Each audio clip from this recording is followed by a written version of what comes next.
Coming up next on One American News. New reports of gunmen firing at police in Paris as authorities search for two brothers suspected of the deadly terror attack.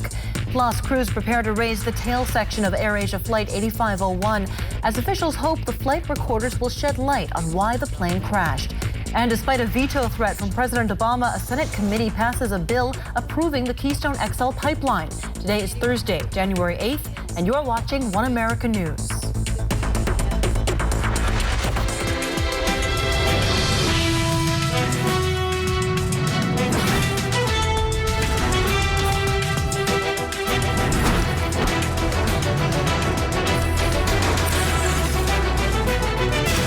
Thank you so much for joining us this hour. I'm Laura Nieto.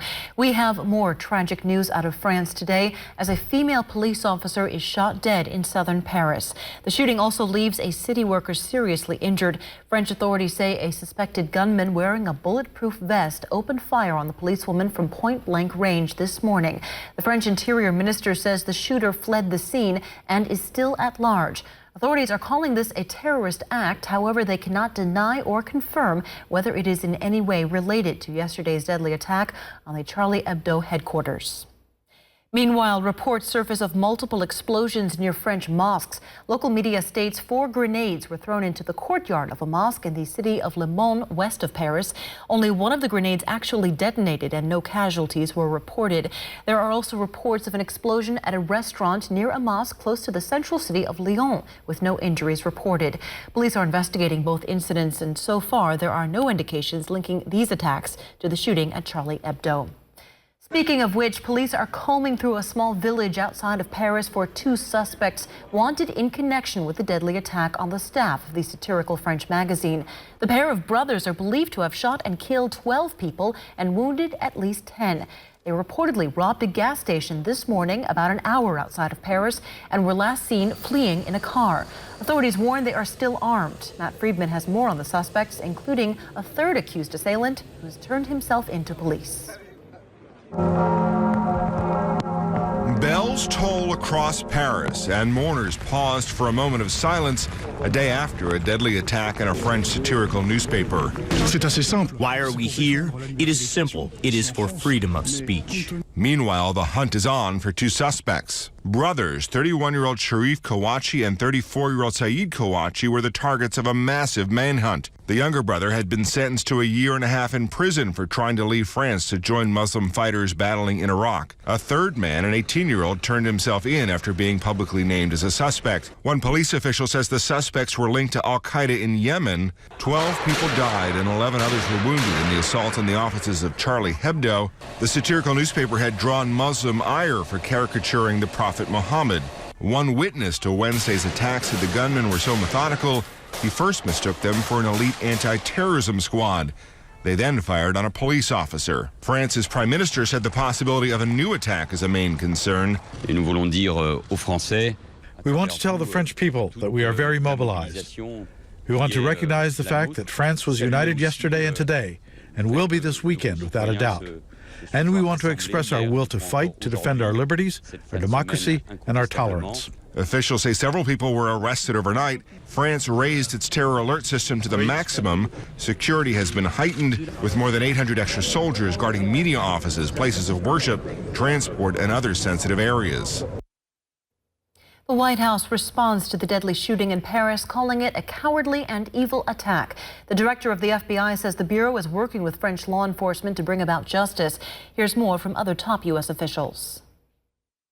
U.S. Secretary of State John Kerry took the opportunity of a press conference to speak directly to the French people, saying they have the support of all Americans.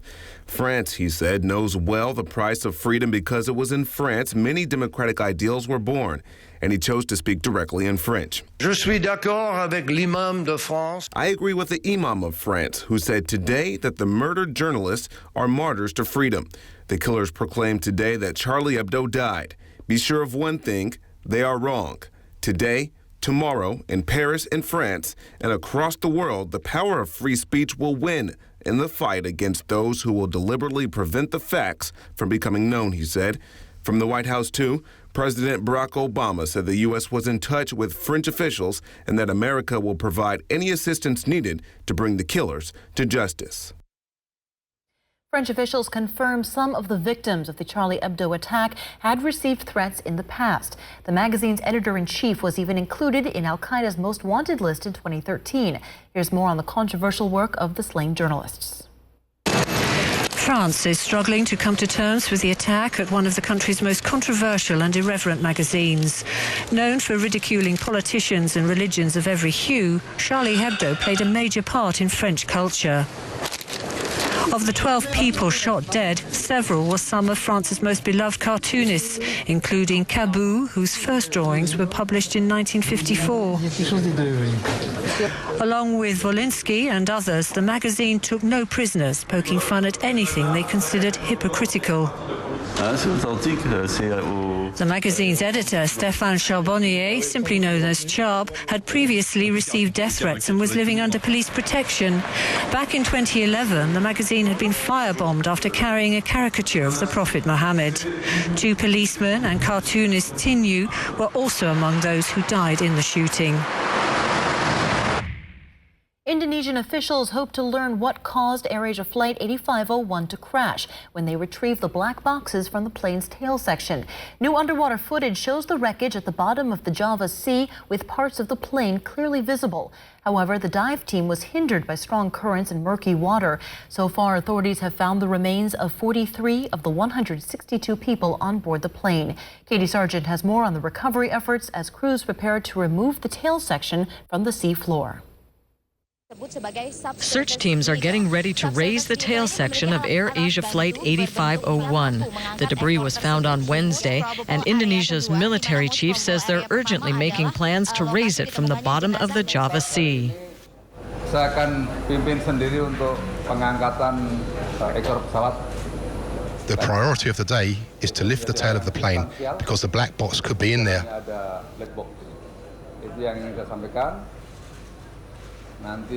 Later, the search operation team will brief me what the plan is and the details. Once we're confirmed with the proposed action, we'll start doing it. Recovering the black box with the flight data recorder and cockpit voice recorder could help solve the mystery of why the plane went down on December 28th. Search and recovery teams continue to scour the area where the plane crashed, looking for more wreckage and remains of the 162 people who were on board. Only about a quarter of the victims have been recovered, and only half of those have been identified.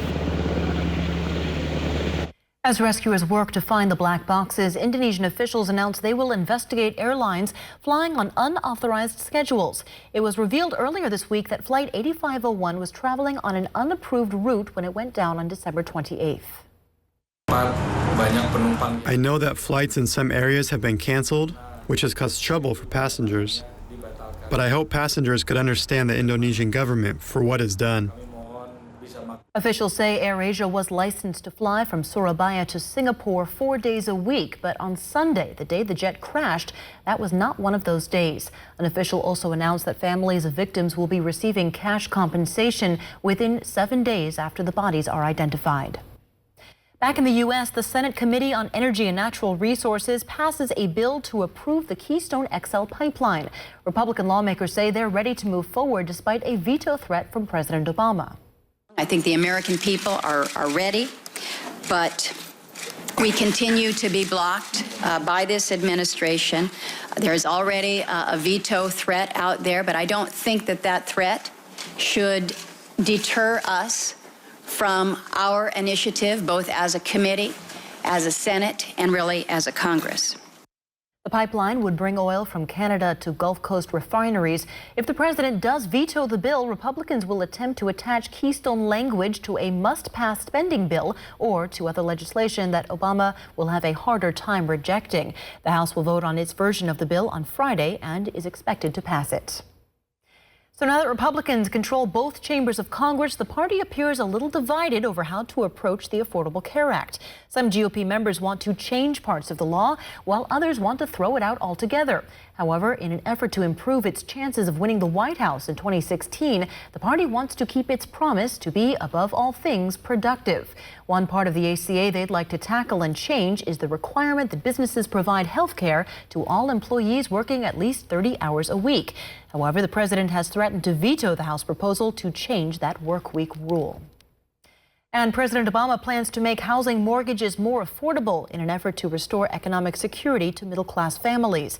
He made this announcement today in Phoenix, Arizona, as part of his three-state swing, promoting the platforms of his State of the Union address on January 20th. One America's Augusta Casada has more from the White House. White House officials have been eager to get the president out of Washington and start shifting the political conversation towards their agenda. And so Thursday in Phoenix, President Obama announced plans to cut fees on mortgages in an effort to make buying a home less expensive. This is music to the ears of the housing industry and homeowner advocates who've been pressing the White House to lower the fees with hopes of sparking the sluggish market. Of course, as you might imagine, Republicans are pushing back. They warn this could put taxpayer funds at risk. House Republicans have criticized the Federal Housing Administration, holding hearings during the last Congress because they want the agency to play a smaller role in the market. So the announcement of the president's new plan could be yet another cause for conflict in the new year. One American News spoke with Mark Calabria of the Cato Institute, and he says Americans need to keep in mind that it's hard to buy a house if you don't have the income. There's certainly a lot of concern about the first-time home buyer. In the past, we've tried to make it easier to buy a house despite lack of income growth by, easing credit standards, reducing down payments, increasing debt to income, just basically lowering underwriting standards. And of course, that turned out really badly.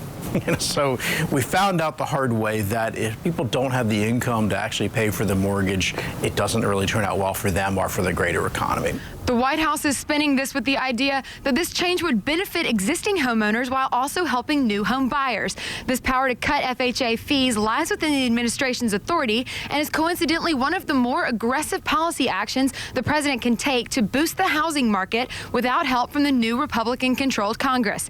It goes without saying that this unilateral action could place even more distance between the White House and Capitol Hill in the upcoming year. Augusta Casada, One American News, Washington. And still to come your way this hour, a Florida man leads police on a high-speed chase, ending in a horrific act on a Tampa Bay bridge. That story and more after the break.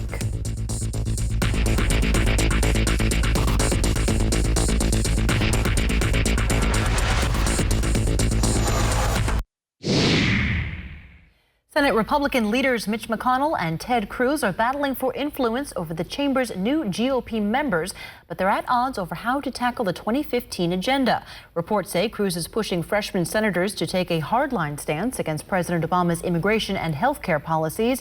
On the other end, new Senate Majority Leader Mitch McConnell is urging his colleagues to avoid gridlock and send legislation to the president's desk. The first major clash is expected to take place over next month's vote to fund the Department of Homeland Security. Four-term Senator Barbara Boxer announces that she will not be seeking another term in the U.S. Senate in 2016. One America's Tara Milspot joins me now live in studio to discuss what that means for the soon-to-be vacant seat. Tara? Well, a Senate seat will open up in 2016 in California, and Democrats are calling this a once-in-a-generation chance to move up the ladder in California. Senator Boxer explained her decision to not seek re-election in a mock interview with her oldest grandson in a video posted on YouTube. So, are you retiring? Zach, I am never going to retire. The work is too important, but I will not be running for the Senate in 2016.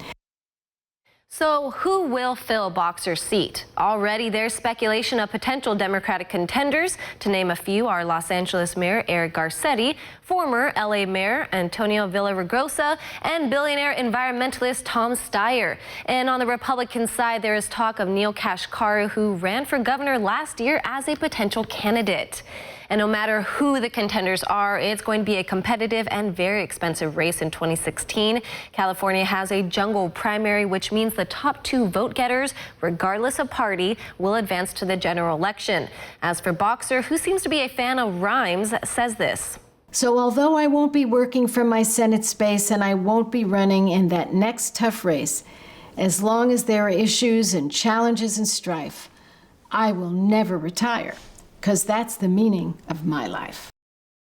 A spokeswoman for the National Republican Senatorial Committee says Boxer's announcement could be the first of many Senate retirements because of the Democrats' new minority status. All right, and back to you at the desk.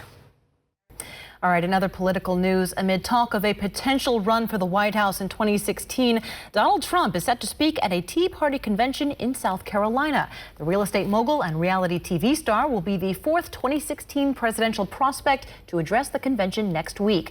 Trump, along with other conservative names, is expected to address critical issues facing that state and the nation. As the first Southern primary state, South Carolina will play a key role in determining the 2016 Republican nominee for president. A Washington teenager pleads guilty to first-degree murder in the beating death of a World War II veteran.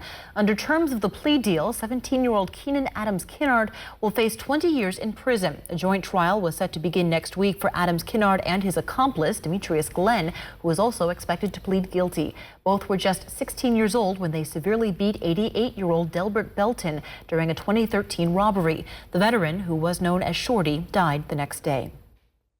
And a 5-year-old girl dies after being thrown off a Florida bridge. The incident happened just after midnight as the suspect, the child's father, led police on a high-speed pursuit. Emily Roseman has more. Police in St. Petersburg are charging this man with murder after allegedly pulling over on the side of a Florida bridge, taking his child from the back seat and tossing her over the railing. Why did you do it? 5-year-old Phoebe Johnchuk fell some 60 feet into Tampa Bay just after midnight Thursday and was recovered an hour and a half later. She is deceased. She did not survive the fall. It is quite cold out here, and it was probably extremely traumatic. Police say they saw 25-year-old John Johnchuk speeding at nearly 100 miles per hour. After Johnchuk pulled over, he started toward the officer at the scene, but instead made his way to the passenger side to retrieve the little girl. He saw the driver of the PT Cruiser stop his vehicle, take a child, throw the child over the railing, get back in his car, and head southbound. Officers then say Johnchuk led police on a chase on the wrong way of the interstate. The father was eventually stopped by police after stop sticks were placed on the road. Dear daughter, what's your name? Authorities say Johnchuk filed a domestic violence report against the child's mother last month, but was never granted. On top of murder, Johnchuk also faces charges of aggravated assault with a motor vehicle on a law enforcement officer and eluding police. With New York City police still on high alert following the killings of 2 officers last month, details emerged from a shootout on Monday that injured 2 policemen. That shooting followed a robbery and is not thought to be a targeted attempt against the NYPD. Sandy Kozel has more. 2 men have been arraigned in this week's shooting of 2 New York City police officers. Jason Polanco faces charges including attempted murder in the shooting of officers Andrew Dossi and Aliro Pellerano. Joshua Kemp is charged with burglary. Officer Pellerano got an emotional welcome from hundreds of New York City police officers as he left the hospital on Wednesday. He was shot in the arm and chest. I'm happy that he was able to walk on his own 2 feet, to walk around, and he's able to go home. Officer Dossi is still hospitalized with gunshot wounds to his elbow and back. He's going to require extensive therapy and may have a minor surgical procedure later in the week. 2 suspects did not enter pleas. 3 people are dead and at least 20 are injured following an 18-vehicle pileup in western Pennsylvania. 1 truck was carrying hazardous materials, but authorities have not detected any dangerous leaks. The chain reaction crash occurred Wednesday afternoon in whiteout conditions on the westbound lanes of Interstate 80. 9 cars and 9 trucks were involved, as well as several tractor trailers. An official says there was nearly zero visibility at the time. Authorities say 2 people who died at the scene were struck after exiting their vehicles. A 3rd person died while traveling to a hospital. And a Michigan family rear-ends a semi-truck on a highway in snowy conditions and then gets stuck underneath the bigger vehicle. Emily Roseman brings us more on the crash. These are the cries of a distressed Michigan family traveling on their way back home. We're traveling on I-75. It was snow blinding. We ran into the back of a semi-truck, and he's not stopping, and our car is embedded underneath of it. Authorities say a family of 4 was dragged 16 miles by a tractor trailer they rear-ended in northern Michigan early Wednesday morning. 16 miles of complete and utter helplessness. We had no control of anything. Police say the truck driver was unaware that the minivan was lodged beneath it as the Trapp family struggled to tell dispatchers where they were in whiteout conditions. Are you able to honk your horn or something? No, we have nothing. We've lost everything. Sheriff's deputies eventually spotted the truck and minivan on the highway. The occupants were rushed to an area hospital for evaluation. A truck driver is recovering now after his big rig carrying 6,000 cases of beer overturns on a California highway just east of San Francisco. Authorities say that beer spilled onto the roadway, shutting down 2 lanes. The driver told police that he had a medical problem and ran the truck onto the highway's right shoulder. He was taken to a local hospital with minor injuries. All right, coming up next in our international headlines, an online cyber attack brings down several German government websites, including Chancellor Angela Merkel's. Find out who's claiming responsibility after the break.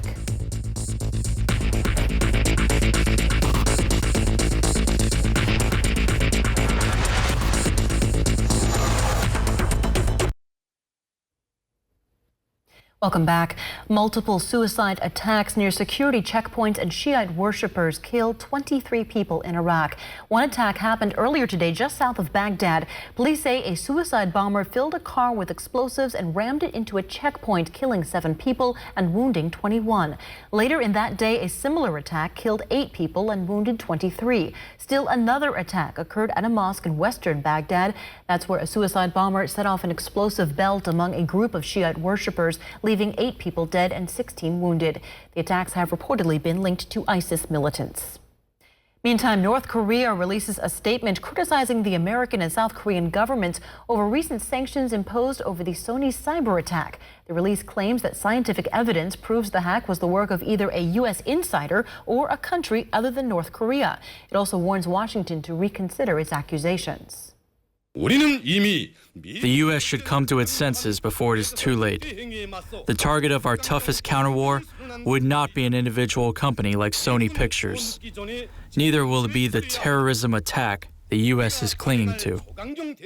Another statement criticizes Seoul for approving of those sanctions and for carrying out military drills while conducting goodwill talks with the North. The South Korean government says the training was not intended to be perceived as a threat and was carried out to help troops prepare for extreme weather.